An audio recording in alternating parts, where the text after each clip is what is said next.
some of our audience may be wondering whether exactly it's a political lecture. The fact is, we want to stimulate you to begin to move away. Like he's made a good narration of what Nigeria needs to do. We need to move away from colonialism. And sadly, up till now, we still have traces of that running. Yeah. I even read of a theory called information imperialism, a situation where something happens in New York, you get to hear it faster here than you will hear in New York what happened in Nigeria. Yes.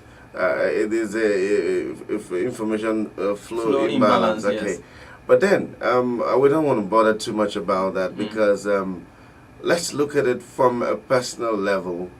I was born into a family, grew up in that family. I got the much of education that was available. Some didn't get at all, some got a little bit, some got so much, depending on your father and the inclination he has or had. Now, but some turn out well, some don't turn out well.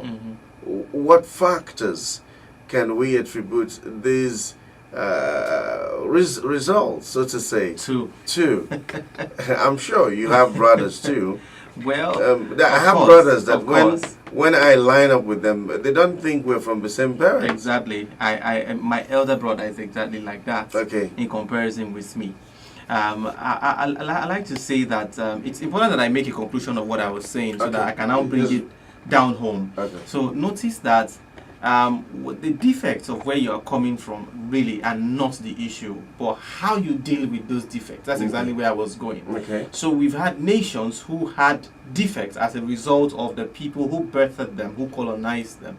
Okay, but years have passed and they have not been able to do anything about. If anything, they have tripled or quadrupled the problems that came with those defects, as a matter of fact, and they keep putting the blame on the people from whom the defects came.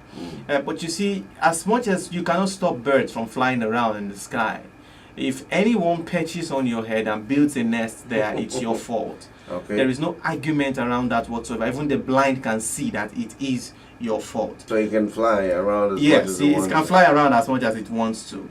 So notice that for some of us who came from certain kind of families where there are, of course, everybody has his own story, right? Okay, so wherever you're coming from and you feel or you think that it's because of the defects of where you are coming from that you are where you are, you need to rethink in that light, because you see, without any controversies, every man is where he is by reason of the choices that he has made. Okay. Choices are keys to destiny. That you are where you are today because of the choices you made yesterday, and you're going to be where you will be tomorrow because of the choices you're making today. The choices are key. So choices are key. Now, because we have seen people who came from your kind of background, but there is no grounds of comparison between you and them today. Okay. So what did they do differently than you? I also need to mention something here. Along the line of that journey of destiny, things happen. Some things happen for some people that didn't happen for others.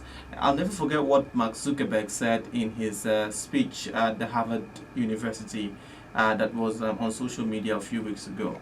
He made statements that really called my attention to our defects as Africans, especially in third world nations. Bereft of the enabling environment for us to thrive. I mean, things like that are still a problem here. Things like power. I mean, just before I came in here, I was doing some work, but before, as I unloaded to settle down, my friend here was laughing, and I said, well, this is part of the realities we have to live with in Africa. You carry your chargers around all over the place. It's not funny. Yes, if you don't want your devices, your battery to go flat and all that. So, but Mark Zuckerberg was saying that if he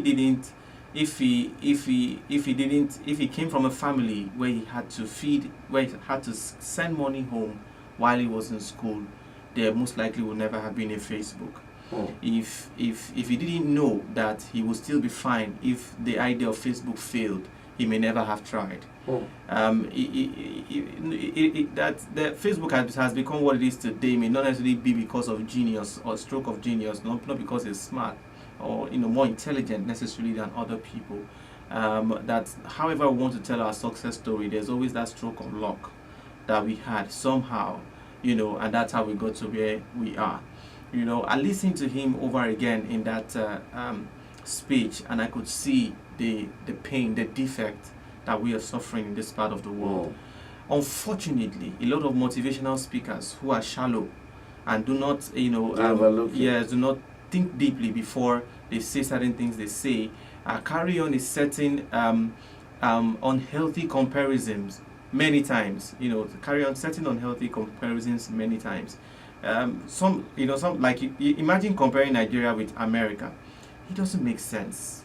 It does not make any. There's no grounds for that comparison actually.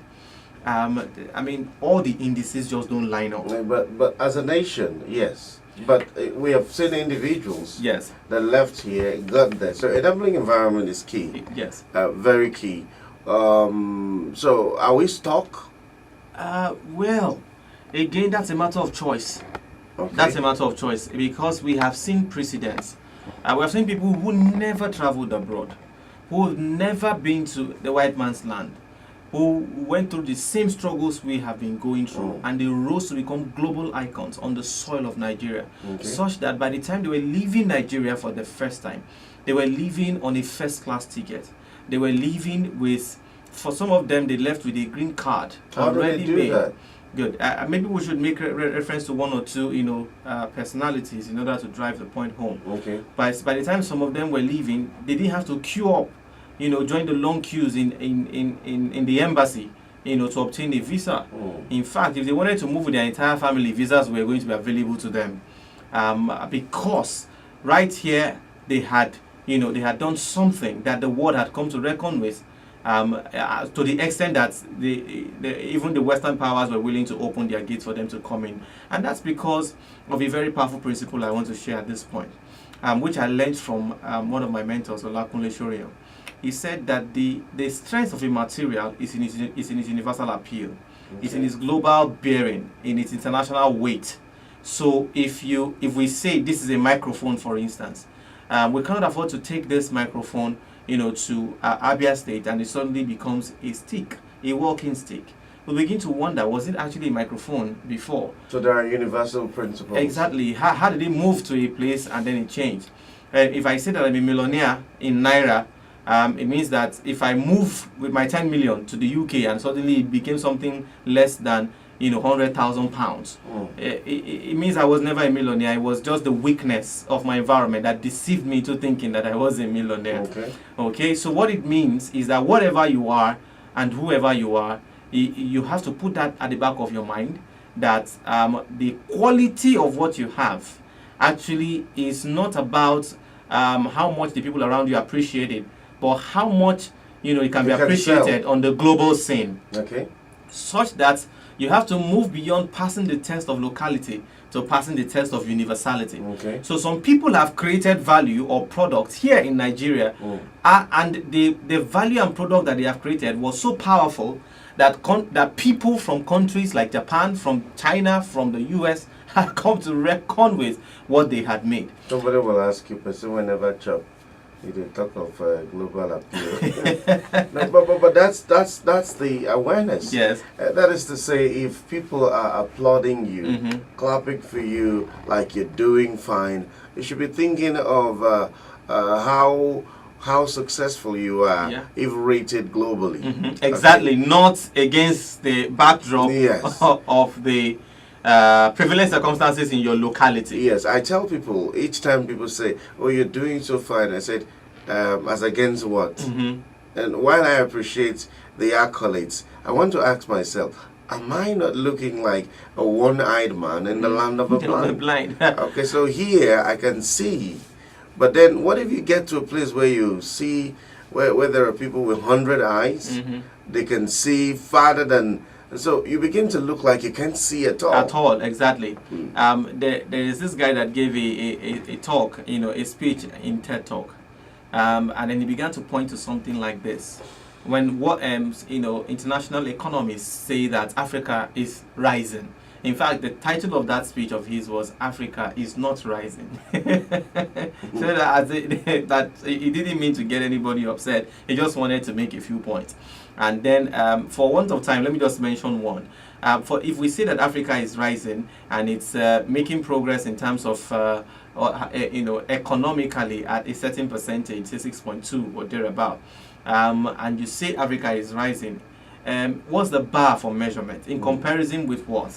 You see, because that is a snail-paced progress in comparison with China, in comparison with Japan, these are countries, in comparison with Singapore, these are countries that were backward before, and before our very eyes, they have transited successfully. Have you heard the message by Reverend Manning? You need to hear. Black Bishop, right? Yes. Yes. I've heard the man was angry. He was mad. Very angry. He says, when will Africa rise up and help other people? Okay, but basically what we're doing tonight is to stimulate the consciousness that you need to succeed. Mm-hmm. Yes, we've noted the fact that we are bedeviled by a whole lot of factors where we're coming from. Mm-hmm. But then it's time for us to begin to make the choices that move us in the direction of success. Mm-hmm. And if you've not started, this is the right time to start. Gone are the days when you think about just food, shelter, and maybe clothing. We've gone beyond that. If you have these ones, let's do something else. Let's begin to think. And we also call, in case you are close to government, the government does a whole lot of harm when they don't create the enabling environment. Exactly. And it can happen in Anambra, it can happen in Enugu, it can happen. What we just need is people who can see. And it's clear that you could be a politician and not be a leader. Exactly. The fact that, you run our policies, you churn our policies, doesn't make you a leader. A leader is someone who sees who is visionary,